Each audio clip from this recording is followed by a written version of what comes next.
fonoaudiologia é algo que se trabalha desde os primeiros sinais de vida. É isso, dona Liesnen? Seja bem-vinda, bom dia. Bom dia, Jefferson. Bom dia, então, a todos os nossos ouvintes da Rádio Seberi, em especial aos nossos amigos e pacientes da Clínica de Bem. Realmente, desde a barriga da mãe mesmo. E isso é curioso, né? Muita gente não conhece, não sabe. Verdade, principalmente porque a gente imagina que comunicação é só depois que começa a falar. Exato. E não. E que bom que não.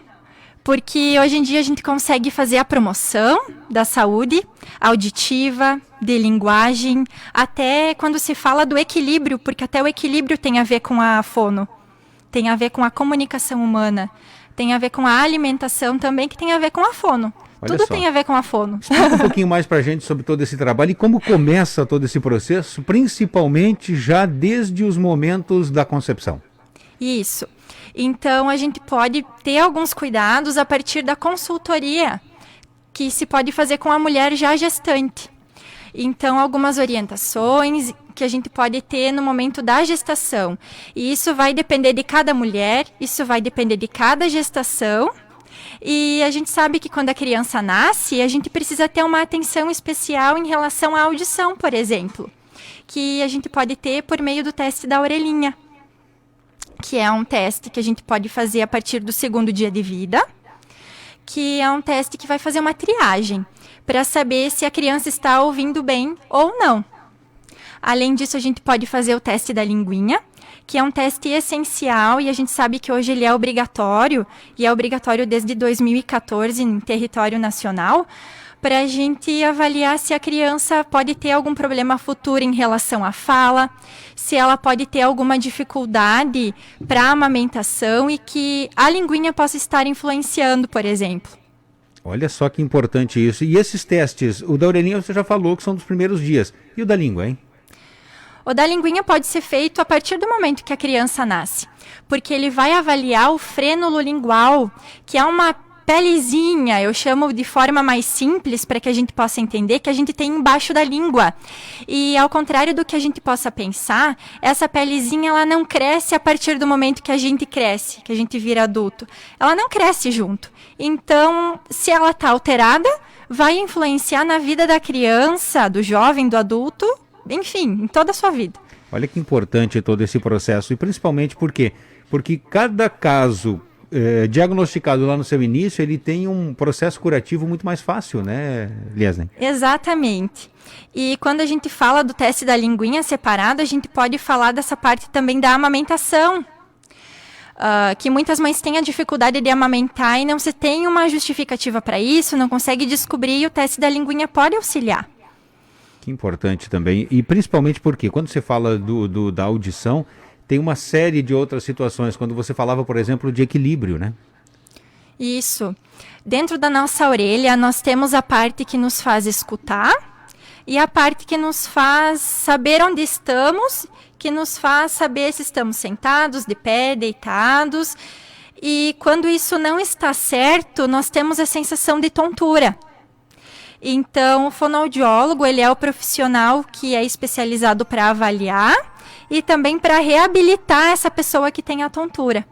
E isso não é de conhecimento, às vezes, para as pessoas. Essa tontura ela pode acontecer com a criança, pode acontecer com o jovem e geralmente acontece com os idosos. E muitas vezes é confundido como a labirintite. Só que a gente sabe que a labirintite, na verdade, é uma doença que não tem cura e tende a piorar até a pessoa vir a óbito. E não é o que geralmente acontece se as pessoas falam que tem labirintite, e muita gente fala que tem labirintite, que tem tontura. E tem tratamento muitas vezes. Olha que importante. E nesse processo, claro que a gente está falando da precocidade, da gestação, do cuidado com o recém-nascido, mas tem muitos grandinhos que não tiveram esse conhecimento. Como fazer para buscar esse encaminhamento, como tratar, como buscar esse diagnóstico? Bom, a partir do momento que se tem essa dúvida, então, ou que se não se teve esse diagnóstico, que se tem uma dificuldade para ouvir, ou que se tem uma dificuldade para falar, é importante, então, aqui em Seberi procurar a Clínica de Bem, né? Procurar para fazer uma avaliação fonoaudiológica, que aí a gente consegue, a partir da avaliação fonoaudiológica, descobrir o que se tem. Agora, sintomas, por exemplo, de cansaço ao falar podem ser indicativos de que ou você está fazendo um movimento diferente na hora da comunicação ou que de repente pode ter algum problema, né?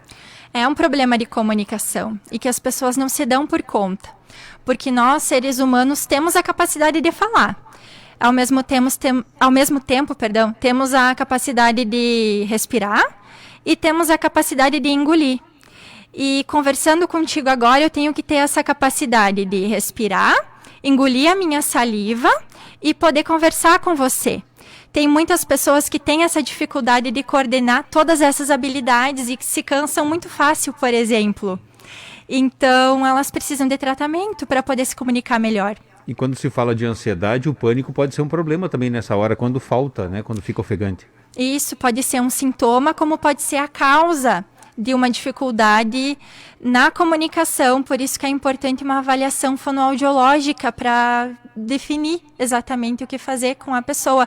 Porque cada pessoa é única, né? E a gente precisa olhar essa pessoa como um todo. Sem dúvidas. O que mais você ouve dos grandinhos que passam pelo consultório, hein? Muita coisa, né?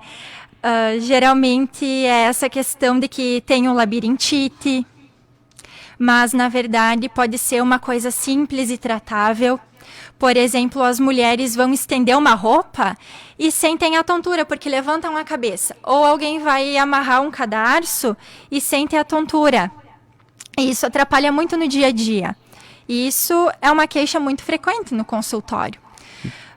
Temos também a dificuldade com o R, que também é muito frequente no consultório. Temos várias coisas nesse sentido, a dificuldade de entender também, quando a pessoa ela já está ouvindo bem. Então a pessoa ouve bem, mas não entende bem. Olha que importante, principalmente porque uma mãe está participando e fazendo uma pergunta. Ela tem um menino de 4 anos que ele tem dificuldades de pronunciar algumas letras, como, por exemplo, a letra G e a letra C. Acaba substituindo pelo T e pelo D. Esta é uma situação que com a fonoaudiologia consegue também corrigir? Com certeza. Nessa situação é necessário uma avaliação fonoaudiológica completa para que essa criança possa ter um tratamento adequado. Isso é importante, porque a gente sabe hoje em dia, com todas as pesquisas, e não sou eu que estou dizendo, né, é a literatura, de que se essa criança, por exemplo, nessa situação específica, não conheça essa criança, mas numa situação hipotética, se ela não receber um tratamento, essa troca na fala pode ser passada para a escrita. Então, a criança que troca letrinhas na fala, ela pode trocar na escrita, e isso pode interferir na formação dela. E isso Qual é o pode pai advir... hoje em dia que não gostaria que uma criança se formasse? Imagina. Né? E isso pode advir também da comunicação entre pais e filhos, que muitas vezes é feita de forma errada? Ou tu fala de uma forma tão carinhosa que tu acaba falando errado com as crianças, isso pode gerar essa dificuldade? Isso tem vários fatores que podem influenciar. Esse é um deles. Então, eu posso já deixar aqui, nesse momento oportuno, algumas dicas de que os pais em casa, até nesse momento de quarentena, que geralmente ficam mais com as crianças, podem ir fazendo. O ideal é não falar trocando as letrinhas, por exemplo, trocando o R pelo L, falando sempre da forma certa, mas não precisa falar de forma dura. Pode ter o manhês na fala, que é aquela melodia na fala, que é o que realmente vai trazer a amorosidade na fala, não a troca das letrinhas, entende? Isso é uma coisa importante a se falar. A gente geralmente vai falar, ai, você quer uma aguinha molhadinha, alguma coisinha? Isso é uma coisa legal. Agora, se a gente for falar, você quer uma... Aí fala uma palavra que não tem nada a ver, isso é complicado. Principalmente porque a partir de que momento a criança começa a gravar a fala? Ela escuta desde a barriga da mãe. Então, tem estudos que dizem que quando nasce, ela consegue reconhecer a voz que escutava quando estava na barriga. E isso já pode começar a formar a forma de fala da criança? Com certeza. Porque é um desafio, né, muito grande de entender quando eu posso estar influenciando ou não. Porque muita gente espera assim, poxa, depois que começar a falar, eu começo a mudar. Não, a gente tem que saber que nós somos um espelho para as crianças. E em quem ela vai nos espelhar se não em nós, por exemplo, né? É um sinônimo de carinho que precisa ser entendido, que de repente pode custar caro para depois você corrigir isso lá na frente, né?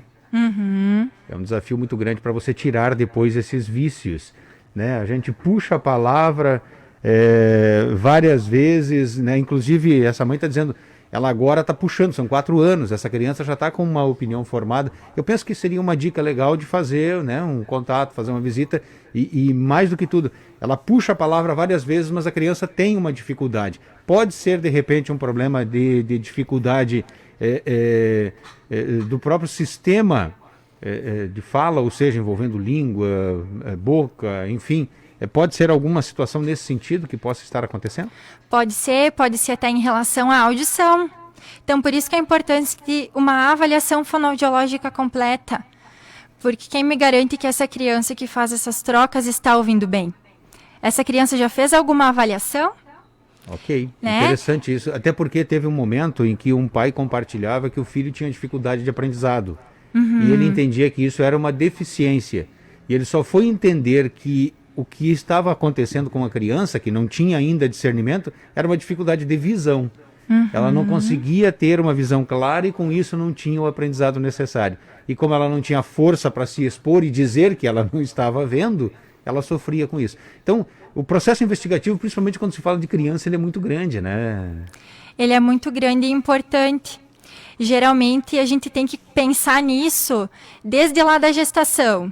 A gente tem que ser orientado desde lá da gestação, que quando a criança tem 1 aninho, ela tem que falar as primeiras palavrinhas. Que quando ela tem 1 aninho e meio, ela tem que começar a falar as frases.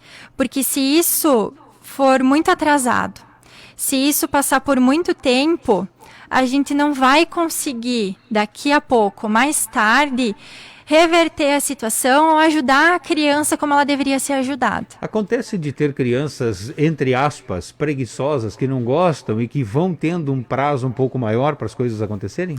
Existem crianças mal estimuladas. Não existem crianças assim preguiçosas, né? Porque na verdade quem cria são os pais. E tem crianças que têm dificuldades mesmo. Então, existem essas duas coisas.